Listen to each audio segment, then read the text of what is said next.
que algumas pessoas elas conseguem viver um estilo de vida de muita felicidade, de muita harmonia nos relacionamentos, na maneira como ela interage com as pessoas, enquanto outras parece que sempre se sentem presas na rotina do dia a dia, nas dificuldades que elas sentem de interagir com outras pessoas. Por que algumas pessoas elas são tão boas em expressar o que elas sentem, em falar o que tem que ser dito, com respeito e com firmeza, enquanto outras, elas têm uma dificuldade muito grande de se expressar e elas ficam engolindo tudo aquilo até que aquilo se transforme numa doença física no corpo. Tudo isso é consequência de alguns comportamentos que a maior parte das pessoas tem desenvolvido nos dias de hoje. Eu vou falar de 4 desses comportamentos para você. Primeiro, a procrastinação.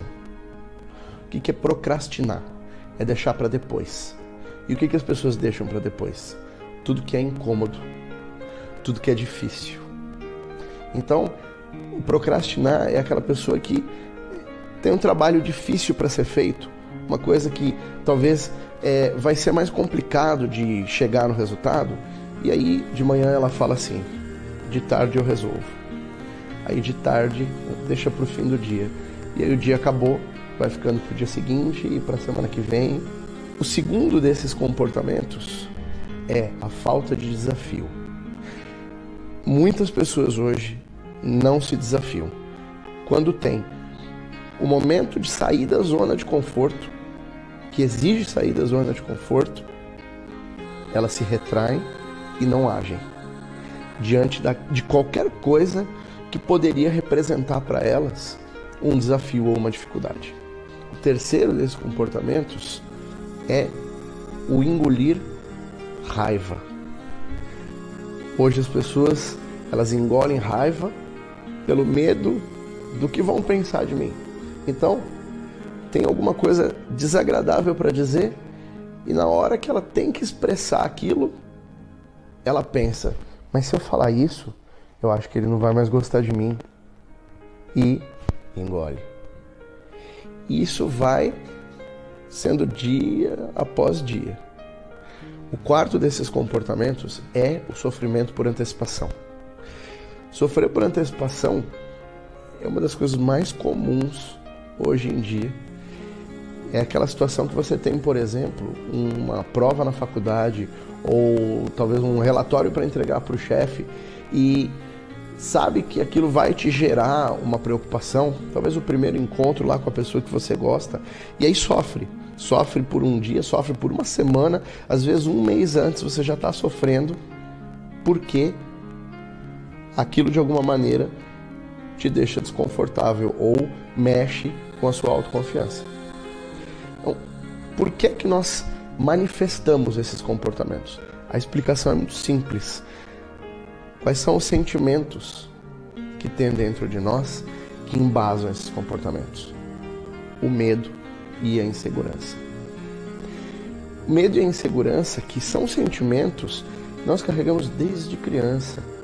São sentimentos que, talvez como adulto, você até se questione, mas por que eu sinto medo? Por que eu sinto insegurança?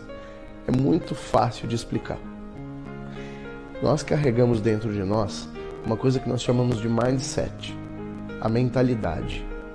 O mindset nada mais é do que a maneira como a nossa mente foi ajustada.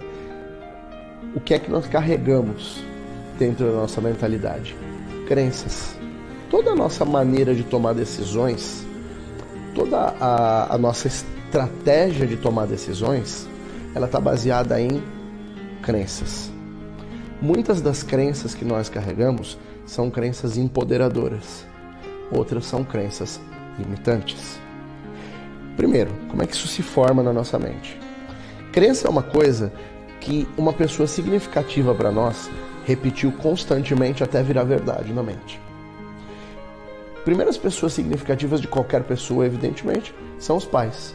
E algumas outras pessoas que de alguma maneira na vida elas ganham significado. Talvez aquela professora que mais gostava lá na escola, aquela tia ou tio que gostava tanto, talvez aquele colega no trabalho que sabe mais do que você. Essas pessoas elas vão se tornando parte da influência que monta o nosso sistema de crenças. E como eu falei, algumas dessas crenças, elas são empoderadoras, ou seja, elas são boas, elas se transformam em recursos. Essas a gente identifica por eu posso, eu consigo e eu mereço. Tudo que você fala para si mesmo, eu posso, eu consigo e eu mereço, é uma crença empoderadora. Aquelas que você diz para si mesmo, isso aqui eu não consigo fazer, isso aqui eu não posso, ou isso eu não mereço, são as crenças limitantes, que é o que nos impede, de fato, de alcançar os nossos grandes resultados na vida. O que seria ressignificar uma crença? Imagina que você está dirigindo seu automóvel e bate o carro no poste. Por que algumas pessoas, quando passam por essa experiência, tiram dela um significado positivo e saem dali entendendo, agora eu virei um motorista melhor, eu sei o que eu não devo fazer, enquanto outras tiram dali um trauma e dizem, nunca mais eu quero dirigir na vida. É o significado que deu para aquela experiência. E é por conta da mentalidade, é por conta das crenças que a gente carrega, que a gente aplica significados em todas as nossas experiências. O que é o Leader Training? É um trabalho de autoconhecimento que leva você a ressignificar essas crenças limitantes dentro de você. Então, todas aquelas crenças que impediam o indivíduo de chegar no resultado são o objeto do trabalho do nosso treinamento. Por que as pessoas fazem mistério sobre o que acontece no Leader Training? É muito simples. Imagina que você vai assistir o seu filme predileto, aquele que você esperou um tempão para assistir, e aí você ficou lá 2 horas no cinema, tá faltando 10 minutos pro fim do filme e alguém fala para você, o menino aí vai morrer no filme, viu? O outro aí vai se salvar. Estraga completamente a experiência, não é verdade? Então, simplesmente, nós não explicamos tudo antecipadamente, porque cada vivência vai ter um significado único para você.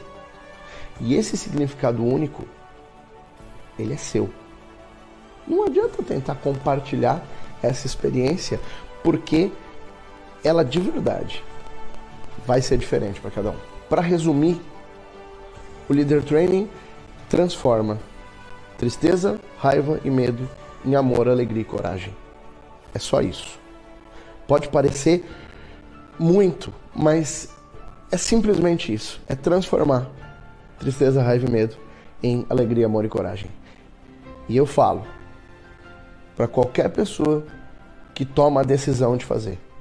No domingo, quando o treinamento estiver terminando, você vai olhar nos meus olhos e vai dizer, Fábio, foi a melhor experiência da minha vida.